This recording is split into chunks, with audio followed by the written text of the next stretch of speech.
അസ്സലാമു അലൈക്കും വറഹ്മത്തുള്ളാഹി വബറകാതുഹു. അൽഹംദുലില്ലാഹ് അസ്സലാത്തു വസ്സലാമു അലാ അഷ്റഫി റസൂലില്ലാഹ് വഅലാ ആലിഹി വസഹ്ബിഹി അജ്മഈൻ. അമ്മാ ബഅദ്. സ്വർഗലോകം, ആ സ്വർഗലോകം ലഭിക്കാൻ ക്ഷമ കൈകൊള്ളണം. ബനൂ മഖ്സൂം ദിവസങ്ങളോളം മർദ്ദനം തുടരുകയാണ്. അടിയും ഇടിയും കൊണ്ട് ശരീരം തകർന്നു പോയിരിക്കുകയാണ്. ശ്വാസ തടസ്സം നേരിട്ടിരിക്കുകയാണ്. മുറിവുകളിലൂടെ രക്തം ഒഴുകി പോയിക്കൊണ്ടിരിക്കുകയാണ്. ഒടുവിൽ മർദ്ദനത്തിനിടയിൽ യാസിർ റളിയല്ലാഹു അൻഹു മരിച്ചു. ഇന്നാ ലില്ലാഹി വ ഇന്നാ ഇലൈഹി റാജിഊൻ. എല്ലാവരും അല്ലാഹുവിനുള്ളതാകുന്നു, അവനിലേക്ക് തന്നെ മടക്കപ്പെടും. അടുത്ത ഇര സുമയ്യ ബീവിയാണ്.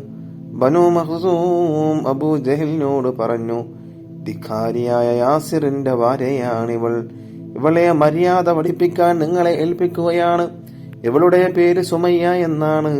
അവന്റെ മതത്തിൽ നിന്ന് ഇവളെ മടക്കിക്കൊണ്ടുവരുവാൻ നിങ്ങൾക്ക് കഴിയുമോ? അക്കാര്യം ഞാൻ ഏറ്റു. ഇവളെ ഞാൻ ലാത്തയിലേക്ക് മടക്കും. സുമയ്യയും കൊണ്ട് അബൂജഹല് പോയി. അബൂജഹലിന്റെ കരുത്തേറിയ കരങ്ങൾ സുമയ്യ റളിയല്ലാഹു അൻഹായുടെ ശരീരത്തിൽ ആനുപതിച്ചു. എന്നിട്ട് ചോദിച്ചു, നീ ഇസ്ലാമിൽ നിന്ന് മടങ്ങുന്നുണ്ടോ? ഞാൻ ഏകനായ അള്ളാഹുവിൽ വിശ്വസിക്കുന്നു, അവന്റെ റസൂലിലും വിശ്വസിക്കുന്നു. ഇനിയൊരു മടക്കമില്ല. അങ്ങനെ വീണ്ടും മർദ്ദനം. അബലയായ പെണ്ണിന്റെ മുമ്പിൽ തോൽക്കുകയില്ല. മൂർച്ചയേറിയ കുന്തവുമായി വന്നു. സുമയ്യ റളിയല്ലാഹു അൻഹായെ വലിച്ചഴിച്ചു താഴെയിട്ടു. ശരീരം മലർത്തിയിട്ടു. കരങ്ങൾ കുന്തത്തിൽ പിടിമുറുക്കി. കുന്തമുയർന്നു. ശക്തിയായ ഒരു കുത്ത് നാവിയുടെ താഴ്ഭാഗത്ത് ഉന്നം വെച്ചു. കുന്തമ്മ ശരീരത്തിലേക്ക് താഴ്ന്നിറങ്ങി. ചോര തെറിച്ചു.